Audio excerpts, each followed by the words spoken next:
Well, to our weekly political wrap-up now, this week's headlines have been dominated by the economic freedom fighters and the first GNU Presidential Imbizo. Let's now explore the political shifts within the EFF, as well as other key developments that have been unfolding across the board in the country this week. And for this discussion, let's extend a very warm welcome to political analyst Mr. Mpumelelo Phungula to help us dissect this week's most crucial political stories and also analyze what they mean for the future of our political landscape. Mpumelelo, great having you with us this afternoon. Thank you so much for your time. So the EFF hogging the news spotlight again this week with, of course, those attacks now and retaliation against its former Deputy President Floyd Shivambu's resignation, who resigned seemingly at that time. We all thought there was no bad blood between himself and his former political home. And then this week, we observed quite the opposite. So what did you make of some of the highly publicized utterances by not just some of the EFF members, but the leader of the party as well? Yes, Alicia, good afternoon to you and to the viewers. The press conference held by the EFF earlier this week, which went on to show us the opposite of what we saw in the initial conference, where the deputy president of the EFF, Floyd Shivambu, was even given a platform to say that he was moving over to the MK, and the president of the party, Mr. Julius Malema, actually came out to extend an olive branch to Floyd Shivambu to say he could always come back to the party, which was an exception for him because the EFF rules or constitution does not allow for a member of the party to join another party to return as a member of the EFF. So from that press conference, we thought,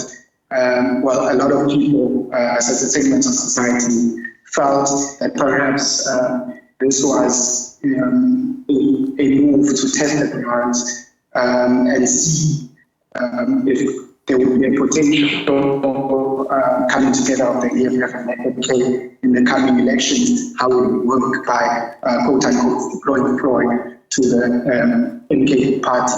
And this past week, the recent conference caused a tailspin because Julius Malema really went directly at times at Floyd Shivambu and even made threats to some of those who remain within the party who support Mr. Floyd Shivambu. I think also some of this was in anticipation of the upcoming EFF elected conference towards the end of the year. And then, I mean, his resignation as well as move to the MK party has raised quite a lot of questions, particularly around some of the policies, in fact, around both parties, the EFF as well as the MK. Do you think it will actually have any significant impact on the EFF itself and also into, of course, his new political home, which is the MK? Definitely. I think this is why you would have seen the EFF coming to KZN to try, during the course of the current week, they came to KZN to try and find out what is behind the electoral losses from the last election. You will know that the EFF now sits at just 9%.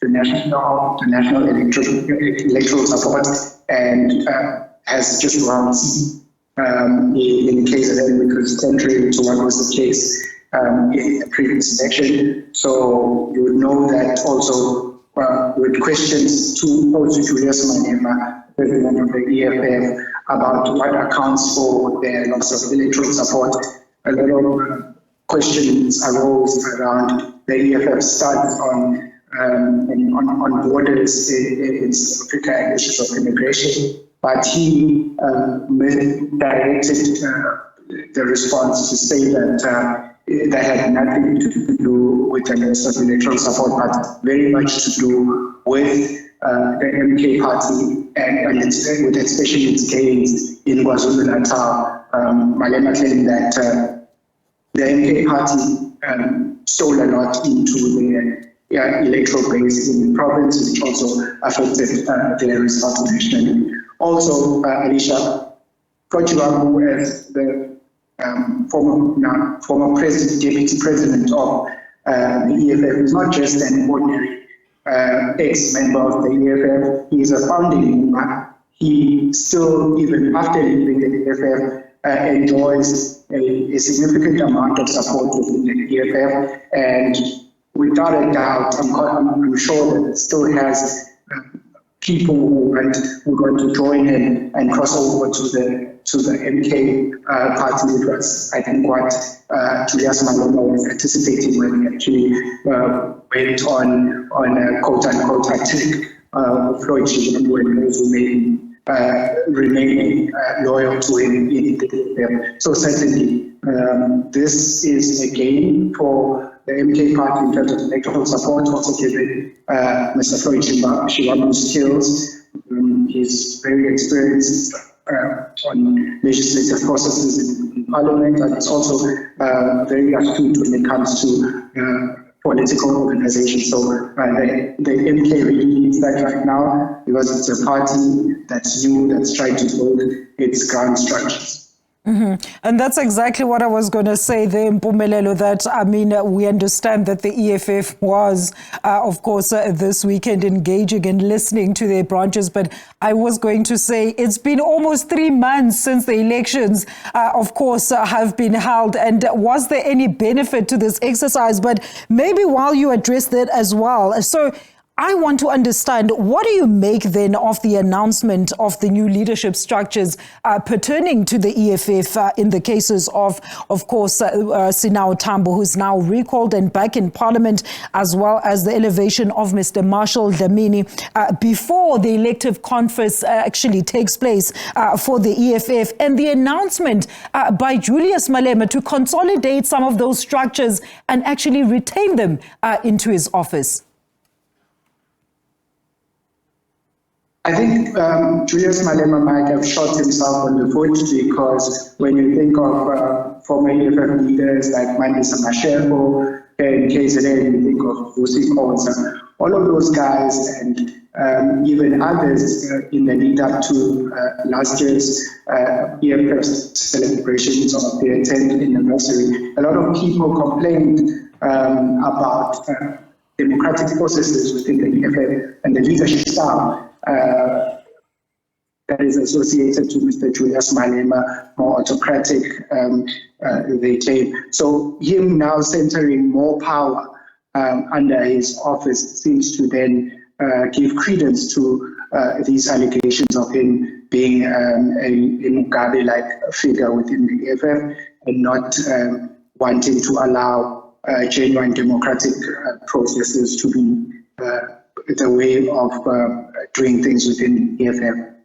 Mm-hmm. Now, Mpumelelo, moving away from the issues of the EFF, the GNU held its very first presidential Imbizo yesterday, and notably, of course, the DA as well as other partners within the GNU were not in attendance, citing that this was actually a waste of money in relation, of course, to that budget footed for these engagements, which is about 11 million rand per event. Your thoughts, please, Mpumelelo. My thoughts on certain members of the GNU government, quote unquote. I say quote unquote because I'm aware that the MK party has actually lodged a case against the SABC to say something along the lines that it's misinformation to the public to call the grand coalition that we have as a government of national unity. I recall also that this was discussed at length in Parliament. I think it was raised, the point was raised by Dr. Sope of the MK party to say that the current arrangement is definitely not a GNU. I've also listened recently to someone who's part of the GNU leader of the DA, Helen Zille, citing that this is not a GNU, that in fact it's a coalition between them and the ANC. So that on its own is a dynamic that makes this whole thing interesting, because the whole idea of GNUs is to bring parties that are far apart together ideologically, and also not just that, but also for reasons of averting an imminent emergency or crisis situation. A lot of people argue that that element was not present before the formation of the current quote-unquote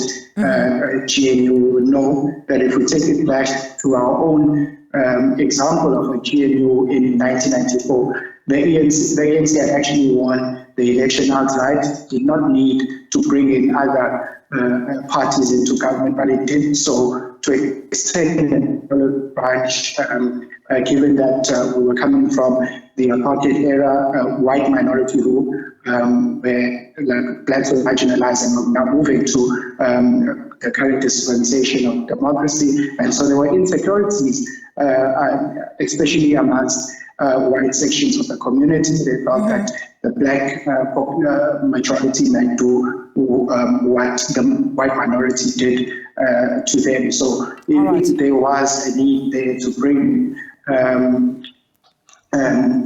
white people and from white parties into the government to try and build reconciliation between the two sets of then opposing parties. So back to your question, yes, I think that the GNU government holding a presidential Imbizo and not having the DA and EFF plus ministers is not good for the optics of what I call like a very brilliant strategy by President Ramaphosa to try and reconciliate what's for the ANC. I think it was a brilliant tactic on his part to call this already the GNU. It's very interesting indeed. Thank you so much, Mpumelelo. Interesting, because we're hoping, of course, under this so-called government of national unity, we're hoping, of course, that there will be a better promotion of national unity, social cohesion, and working together as an example to fight issues that are persistent in the country, like, of course, racism. I think I even heard one of the representatives of the ANC saying that a lot of people are praising the DA ministers, and the DA ministers should not overshadow them in terms of their outputs as well as duties in their various portfolios. Mpumelelo, thank you so much for your input this afternoon. Mr. Mpumelelo Phungula, the political analyst on political developments in the country this week.